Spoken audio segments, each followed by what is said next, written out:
Hello everyone, welcome to Hash University. I hope you guys are doing great. Thanks for tuning in. In this video, I'm going to talk about this tragedy of Air India flight 171, which happened in the month of June. Since then, over a month has passed, and recently they shared the black box recordings as to what was happening that led to this crash. In this video, I'm going to present my insight. I found that no one is talking about a possible design flaw in the cockpit of Boeing 787. I'm going to make some huge claims here, but without fueling any conspiracies. I'm going to support my claims using simple logic. So stay with me till the end of this video. As we know, on June 12th, this fatality happened where Boeing 787 crashed after staying airborne not even for a minute. Within 47 seconds, pilots discovered that the engine is not producing any thrust, and then the mayday call was made, and then eventually it crashed into one of the buildings. So total fatalities were close to 300 people. Now we have these black box recordings where they found that initially when we saw the footage, we could see the RAT, the turbine which gets deployed whenever the engine fails, so that the initial or the small thrust is provided for the aeroplane to operate. That was deployed. So that has been shared throughout the media channels since that tragedy, and now this black box report is out. In between, that's what we talked about. So now the black box recordings are out and their initial report is out from the authorities. It is said that the fuel to both the engine was cut off during the takeoff. How did that happen? Well, there are two switches in the cockpit. Unless you operate it manually, they will stay in on position, meaning they will supply the fuel to the engines.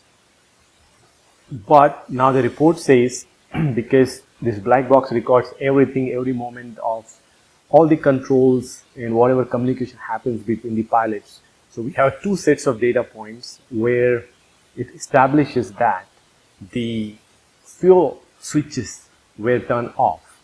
That led to no thrust.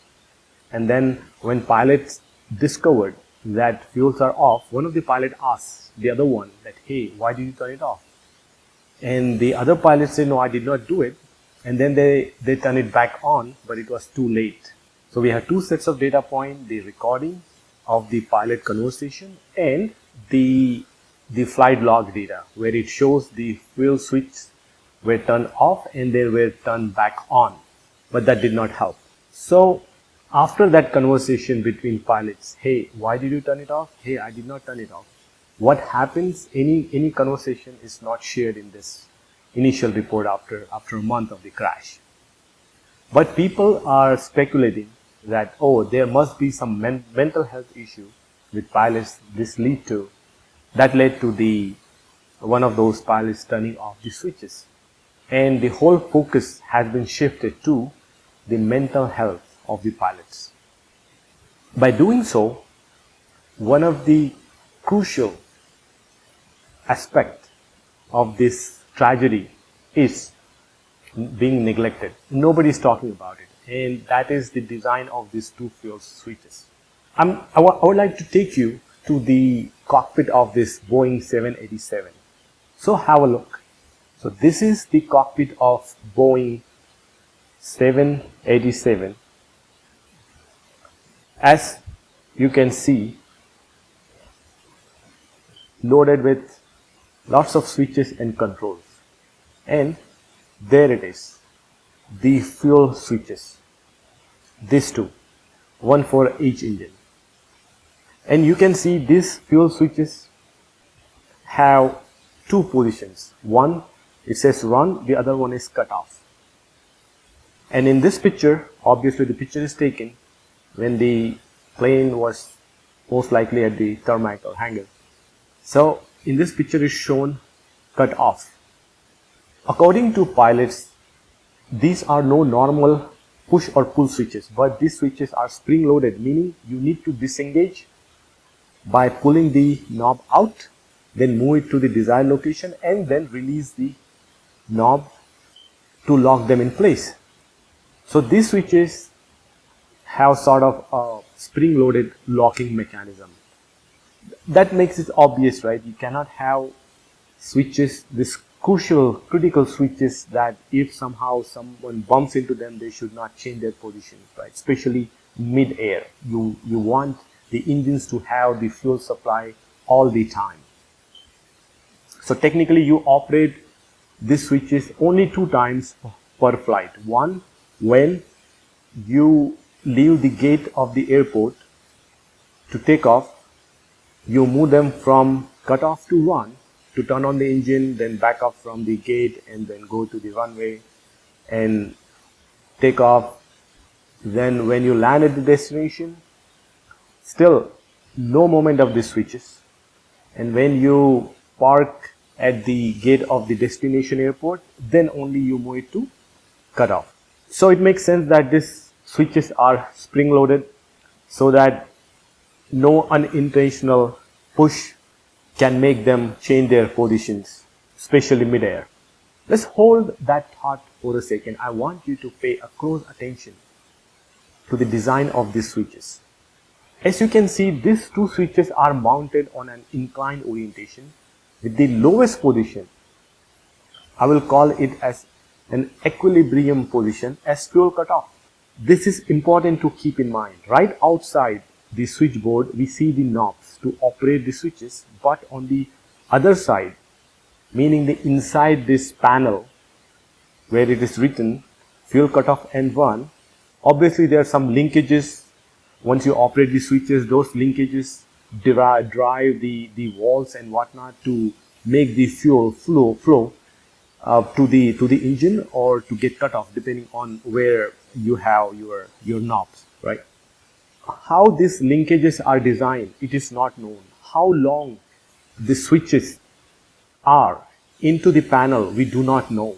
And how the springs are placed, that also plays a critical role. For example, if the springs are attached in a fashion that the knob tries to stay in an equilibrium position, that would be the down, because this knobs with possible rods underneath where these knobs are mounted, where you hold it, these go deep and then they are spring loaded.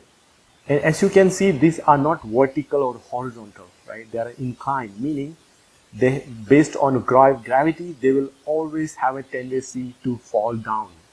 Yes, I get it. These are spring loaded as shared on social media by pilots who have operated the switches. But because of gravity and the size or the length of the linkages, these switches will always try to fall down in that position. Unfortunately, as per design, Boeing design is cut off, not run. So let's walk through what happens when you are in a takeoff position. When you move these fuel switches to run position, meaning the fuel is being supplied to the engines and engines are producing thrust so you can fly plane. And when the plane is being flown, it takes an angle, meaning this angle at which these knobs or switches are placed, it gets increased, it gets more worse, meaning the tendency of the switches to fall down to the fuel cutoff, it goes up. I repeat it again, when the aeroplane takes off, the angle of the plane, it increases, meaning the nose goes up. So does this panel, the cockpit, where these fuel switches are placed, meaning the tendency of these fuel switches to fall down because of the gravity, it goes up. And when they fall down, meaning they go to their initial down position, that's a fuel cutoff position, meaning the fuel supply to the engine ceases. Let me give you an example. In my grandparents' old house, we had this old light switch, something of this nature, this design. And in one of these summer vacation I went there, I found this switch won't move up. The moment I move it up, I could see it falls down. Why? Because of the use for number of years. So this light we had outside in patio, it did not turn off, and which was okay. Imagine this switch was connected in the other way, meaning the down position of the switch was off and the up position is on. In that case, at night, when you try to turn it on by moving this knob up, it won't stay on, it will fall down. Eventually we ended up replacing that switch, but I'm giving an example that this is what happens with these devices, especially mechanical devices or any machines for that matter. So that's the thing with mechanical devices. We have wear and tear and tolerances which makes it go bad over a period of time. There's something called fatigue cycle where a switch or machine goes through over a period of time and its performance decreases, meaning some spring that you are using for some sort of machine, over a period of time you'll find the tension of the spring, it goes down, the stiffness of this spring, it reduces because of the use.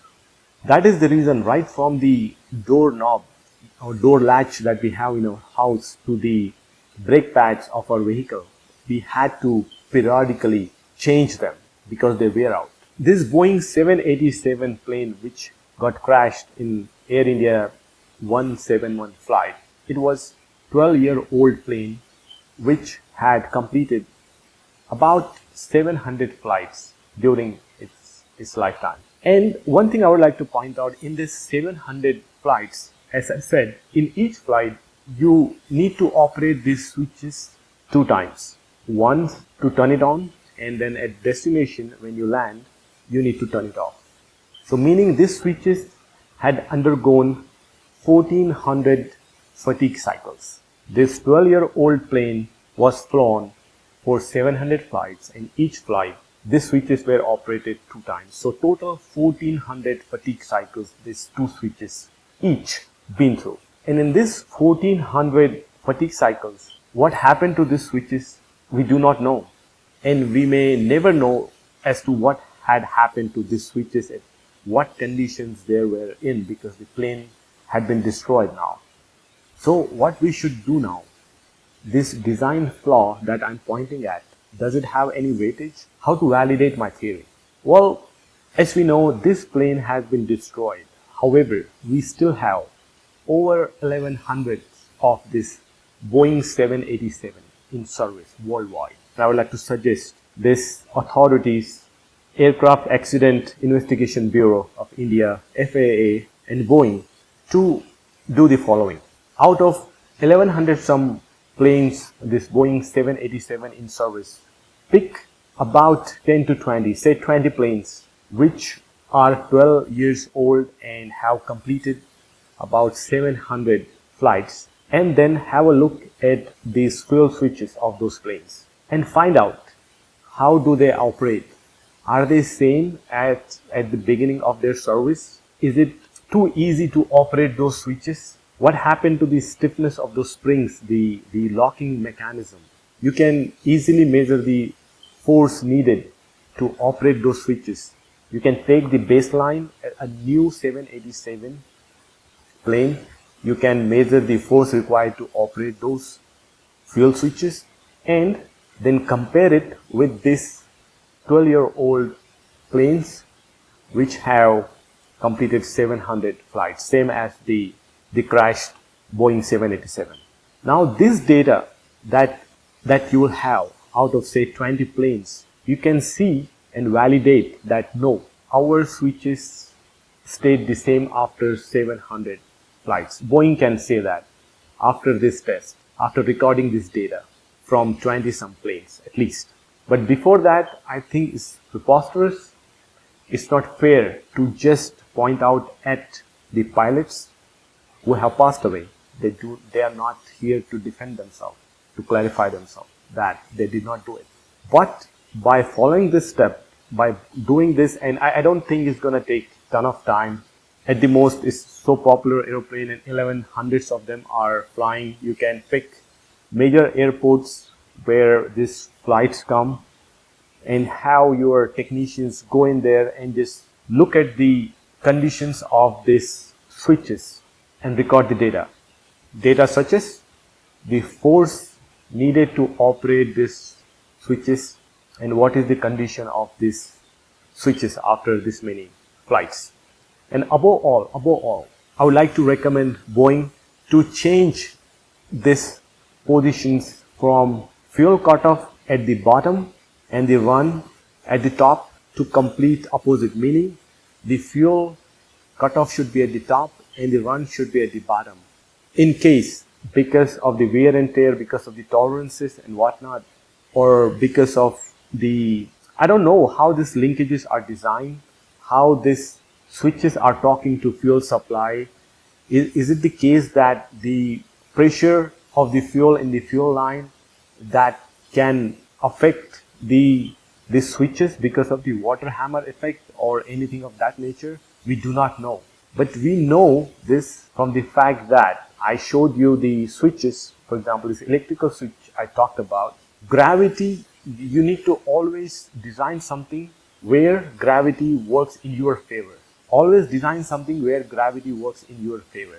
If you are designing a switch and you want this switch to be on, you know the gravity is going to have some bearing on this design, then always make sure the down position, the fall position of the switch should be the on position, whether it's electricity or the fuel switch in this case. So that's my conclusion, or that's my insight about this whole tragedy, that without looking into the design of the switches, I do not think we can conclude that pilots did it, because in this case in that case we'll be relying 100% on machines, which is not correct way of doing the things, unless we have supporting data that I just shared to run that trial or that recording of this force value for 20 some planes on this the force to operate the switches on 20 some planes of the same age. Unless you have that data and you can confidently say that no, our design remained the same after 12 years of service, there is no chance this fuel switches are gonna fall back, causing this kind of tragedy, then only we can shift our focus to pilots' mental health. But before that, let's finish this test on 20 some planes. Alright, so that's what I wanted to share through this video, my insight about this whole tragedy. As an engineer, how do I see this? So using this scientific way, I think we can make better decisions, better conclusions to avoid such kind of tragedies in future. Alright, thanks for staying till the end, and let me know what you think about my theory, my insights. Okay, I'll see you next video. Thank you. Bye bye.